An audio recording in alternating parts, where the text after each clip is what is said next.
The Valley Current.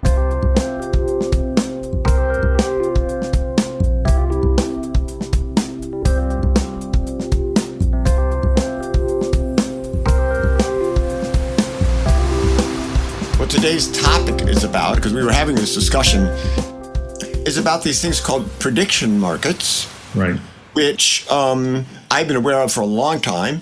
And believe it or not, my father played an important role in developing without ever living to see them.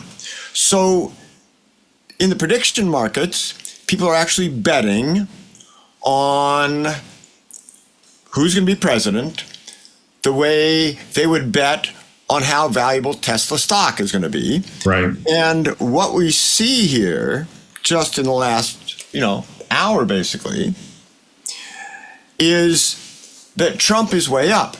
So the price you see, 67 cents, is basically what people are paying right now for a gamble that will pay $1 if Trump is elected president. And so the 67 cents can really be read off as a probability. Right.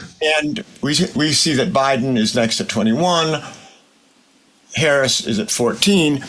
But I think the important thing to look at here is this graph where this is the assassination attempt, and we see huge volume. The bars are how many shares are being traded, so that shoots way up. The Trump price goes up, drops a little bit. And so this is so fascinating. I don't know why everyone on earth isn't looking at these things instead of the polls. And let's quick look at a 30-day graph. So in the 30-day graph, this is Trump, this is Biden, that's Harris. Gee, can you guess where the debate took place? Well, duh, right here, Right. And Biden's on the way down. And then, big horse race between Harris and Biden. Now, a lot of people are not on that market. That is to say, Pete Buttigieg, they have a contract for Pete Buttigieg, but they don't have one for like Hakeem Jeffries or Gretchen Whitmer. So, it's not really a complete market, but it's quite fascinating. And I wrote about this In the Flaw of Averages, right? in the Flaw of Averages book. And I thought it'd be fun to look back at some of the early markets there. Oh, and another thing is, and this is going to be really working without a net. Mm-hmm. Apparently, Smirkanish this morning said you should be looking at the prediction markets. Someone just sent me a video of that. I don't even know how long it is. So I suggest we wait until the end of this session. Then we'll play the Smirkanish video. Okay. And I'll cut it off the end if it's no good, but it may be very germane to what we're talking about. So, so let's take a look. And by the way, this is real money. So in a poll, you might tell people what you think they want to hear. With real money, you're betting your own money on it. And that sounds more honest and more instantaneous. But that doesn't mean people aren't spoofing the markets. Right. But the website you've gone to is just one of many prediction sites, right? You went to predictit.org. Predictit.org. There are several. I wouldn't say many. Yeah. And they get outlawed from time to time. And I don't know how clean they all are. But it's sort of like online betting in a way, right? Very much. Mm-hmm. Yeah, but so is the stock market. Right. Yeah. Right? So there you have it. So let me take you back to my book, The Flaw of Averages, in chapter 27, Prices, Probabilities, and Predictions. And here I take you back to 1994. where Colin Powell was possibly going to be the nominee for president. And this was run out of the University of Iowa, the Iowa prediction markets. Mm-hmm.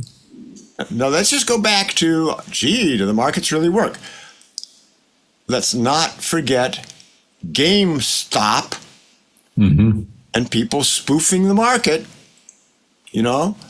manipulating the market and getting rich off it.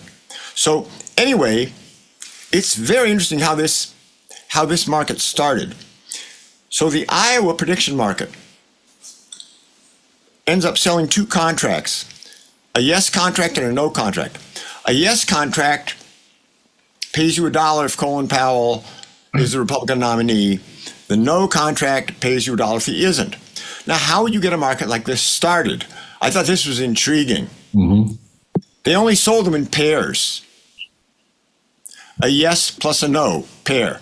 What's that worth? $1. Exactly $1, because only one of them is going to be true. So you could buy these for $1, but then you could start trading them.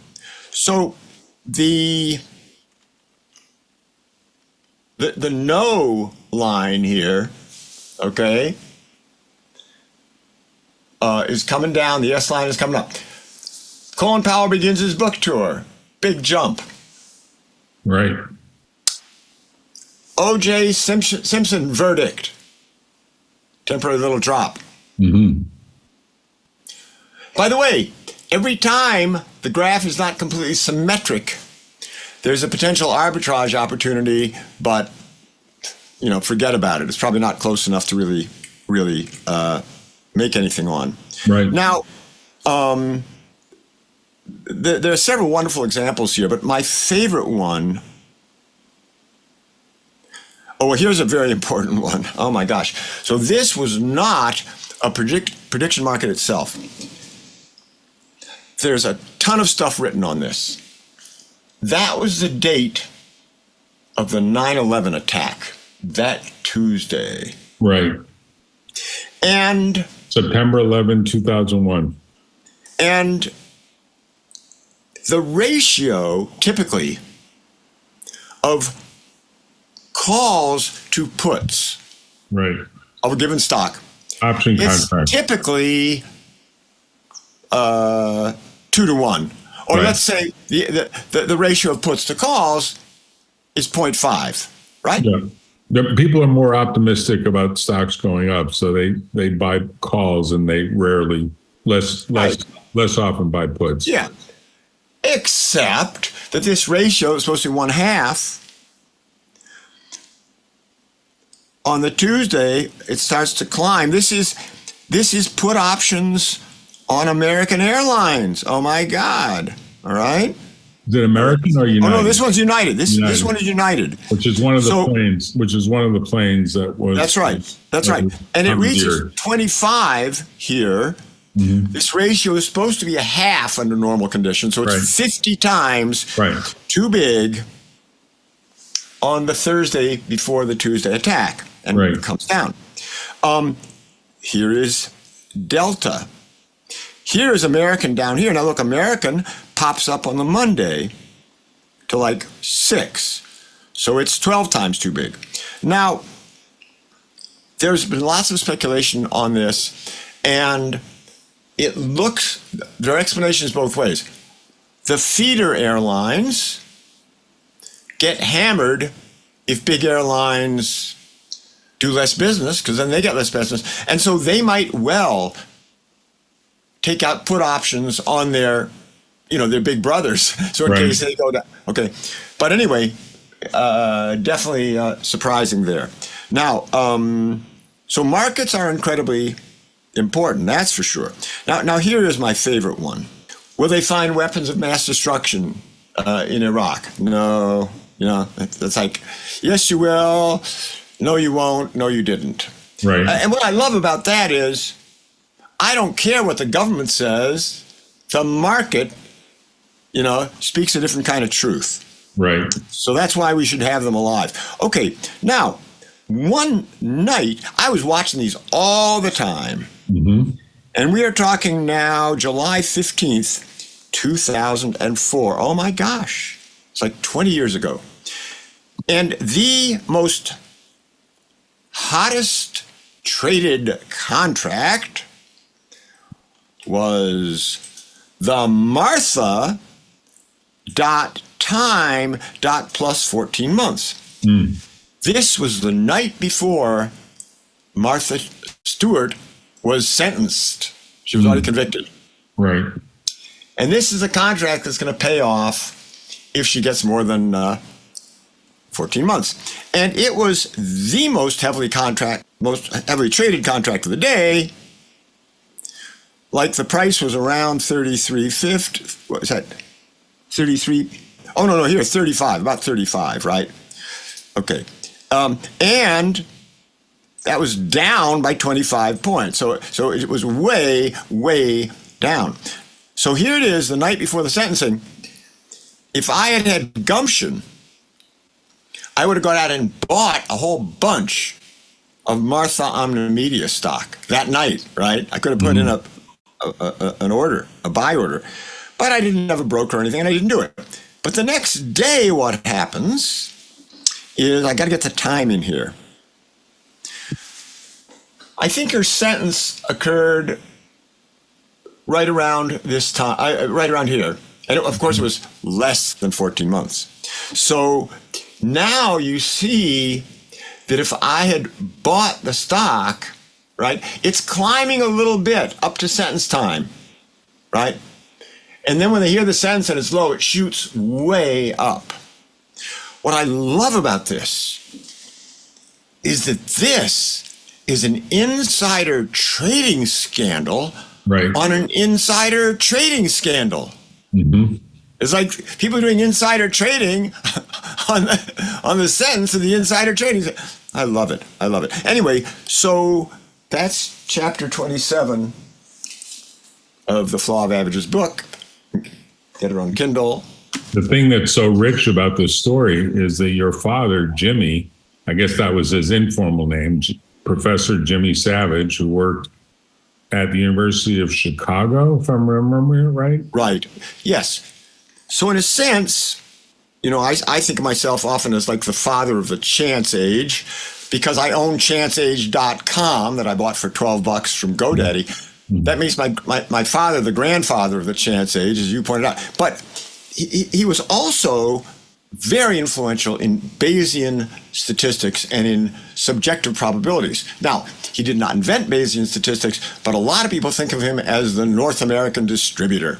He really promoted this stuff. And in Bayesian statistics, it's kind of linked arm in arm with what is known as personal probabilities. So the classic frequentist school of probability says you can assign a probability to an experiment you can repeat a gazillion times, like flipping a coin, or rolling a die.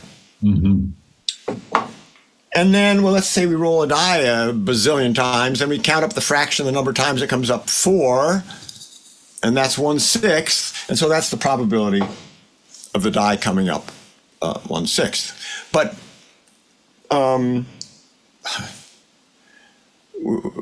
you can't do that with everything. So, I love the picture of the Golden Gate Bridge behind you. So the Golden Gate Bridge must have a probability of falling down tomorrow. Could happen. But we can't do an experiment. We can't do 1 million experiments and find out if it'll fall down. But we know a direct asteroid hit would completely wipe it out. A good earthquake could do it. A truck bomb, Ukraine tries to bomb the Kerch Bridge, but misses and hits the Golden Gate. Any of these things could. You say the chance is small, but it's not zero. And so my dad's most famous book, The Foundations of Statistics, written in 1951-52 while we were in Paris. I was like 6, 7. He and was available at Guggenheim. And available in full text on Google for free. There you go. All 350 pages plus. So that book was really about how you could model all of probability theory in terms of what people would pay for gambles. So let's do it with a bridge. Mm-hmm. So, I say, Jack, what would you pay for a gamble that paid you $1 if the Golden Gate Bridge fell down tomorrow? And you'd say, that's too small to imagine. I wouldn't pay anything for it. I say, how about a gamble that would pay you $1 million Right. if the bridge fell down tomorrow? And you might say, well, would I pay $1? No, that's a 1 in a million. I'd pay a dime for that. Mm-hmm. And if you are willing to pay a dime for it, that implies that you think there's one chance in 10 million that the bridge will fall down. Right. Of course, you can update that over time as the probabilities appear differently. So my dad was a great proponent of this. There's a British mathematician, Ramsey, an Italian, De Finetti. I don't know if he worked directly with Ramsey. He was certainly aware of him. De Finetti, he worked with De Finetti because in 1958, on his next sabbatical, we spent the year in Rome, which was another story, best year of my life. Right. Now, I think it might be interesting at this point to see what Smerconish has to say about this. Okay. Should we try that? Yeah, let's do it. So let's go dig for that. Okay, what I'm going to do is open this up, and let's see what Smerconish says. Okay. Follow the money, not the pundits. Polls can try to forecast the 2024 presidential election outcome, but what are the betting markets in politics telling us? Websites like Betfair, Predictit, and Polymarket let their users bet on several contests in the 2024 election cycle. The three markets differentiate based on commissions, fees, and which consumers are allowed to participate. For example, Predictit is for U.S. consumers only. Polymarket is a crypto-based outlet for non-U.S. consumers. Betfair is a more traditional betting market for consumers in Europe and Australia. Customers using Predictit are limited to $850 per person for each market, while Betfair and Polymarket currently have customers betting a combined total of more than $200 million in the general election. Wow. Right now, Predictit shows Vice President Kamala Harris with a 39% chance of becoming the Democratic nominee compared to President Biden's 50% likelihood. In the general election against former President Trump, Betfair says that Biden has a 26% chance of beating Trump, while Harris has about a 39% chance. The other two markets predict former President Trump has about a 60% chance of beating either candidate. Here to break down the numbers is Professor Harry Crane, who teaches statistics at Rutgers University, earned a PhD in statistics from the University of Chicago. He's also co-founder of Researchers One, that's a decentralized research platform. Dr. Crane, you think that the betting markets are more reliable, more accurate in terms of their predictive value than the polls. How come? Well, this is something that I've been studying. I've been studying these markets since around the 2016 election, every midterm and presidential cycle since then. And that's just what the data shows, is that if you wanted a single best predictor, one source of information to know what's going on in the elections, it's the prediction markets. And if you think about it, it makes a lot of sense, because any given piece of information that you might have, such as a poll or an aggregator or news or a pundit's opinion, all of that's being combined by the participants in these markets who have a financial incentive to get it right and to make money off of this. What's the takeaway from the nomination status, obviously on the Democratic side of the aisle?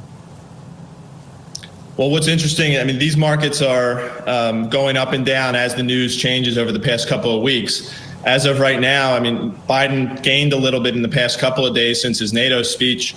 He's up slightly over 50% now, so he's a slight favorite, but it's essentially a coin toss between Biden or any other candidate.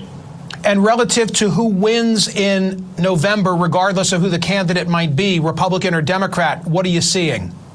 Well, right now, Trump has about a 60 to 62% chance of winning in these markets. If you then consider which specific nominee, he does seem to fare better against Biden and Harris than any other unnamed nominee. But I think the thing that I take away from that, even with all the chaos and argument and debate on the Democratic side, if you're on the Republican side, Trump's still with a 60% chance. Yes, he is the favorite, But I think if you're on the Republican side, you'd want that number to be a lot higher. So they shouldn't just spike the ball just yet.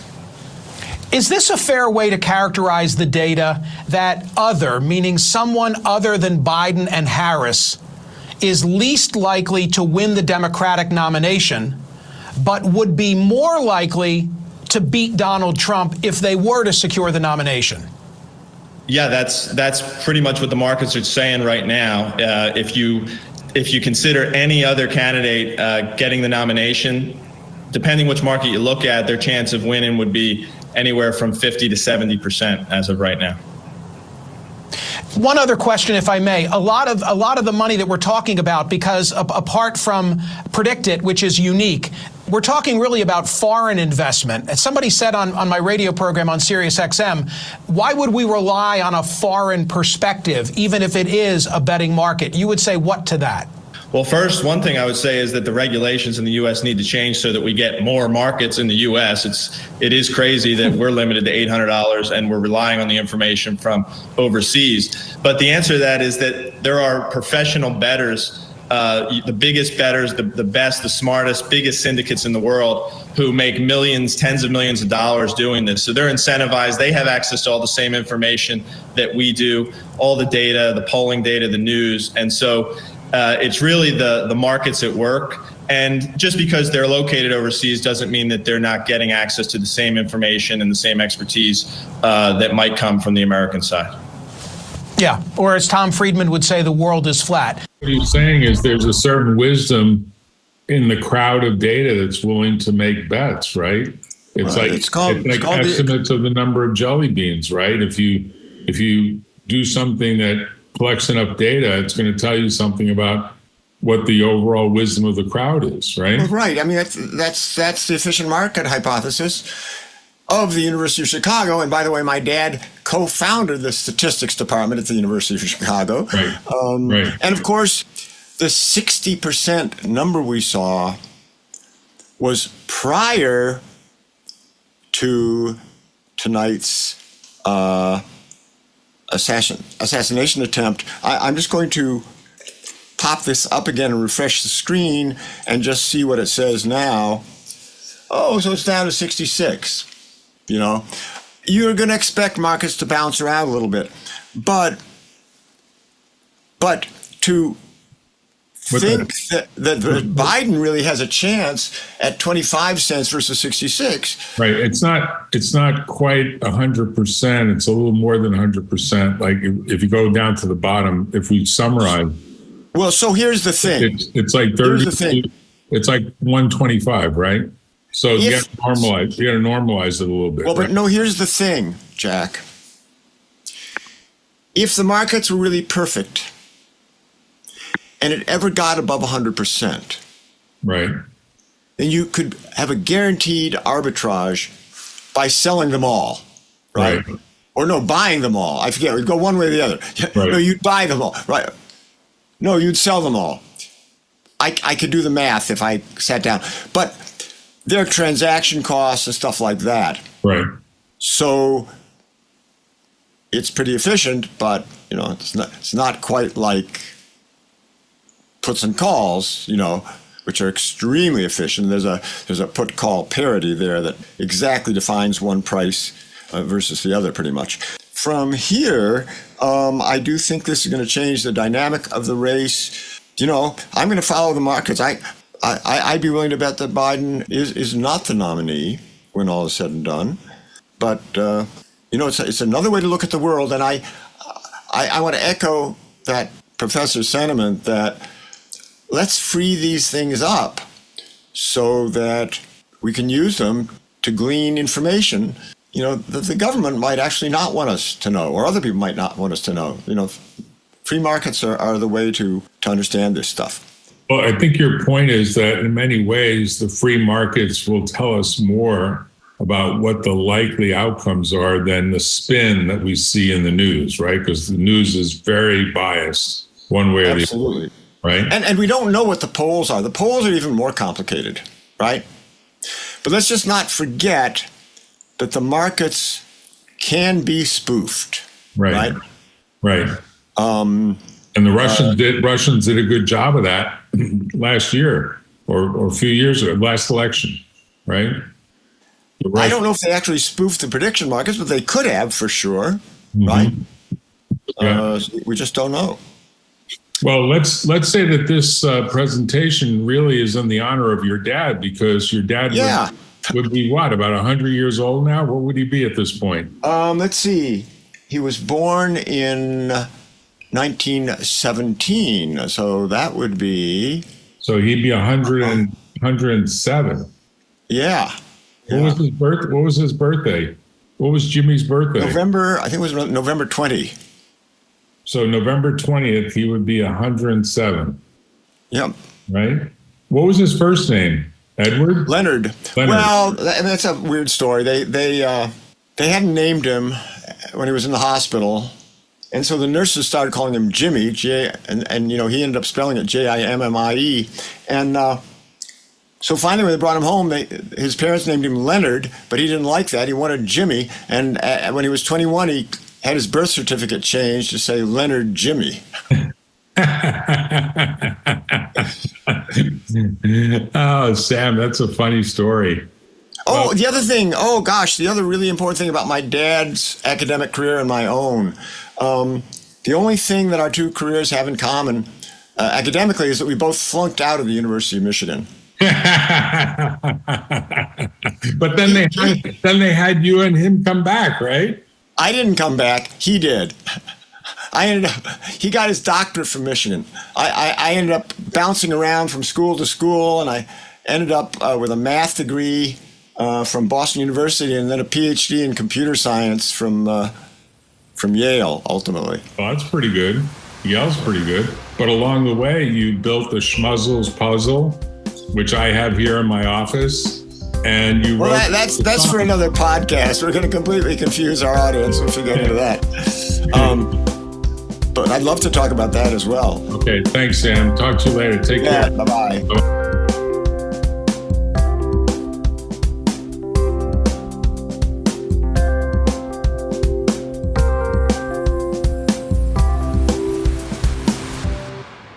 Tune in next time on The Valley Current.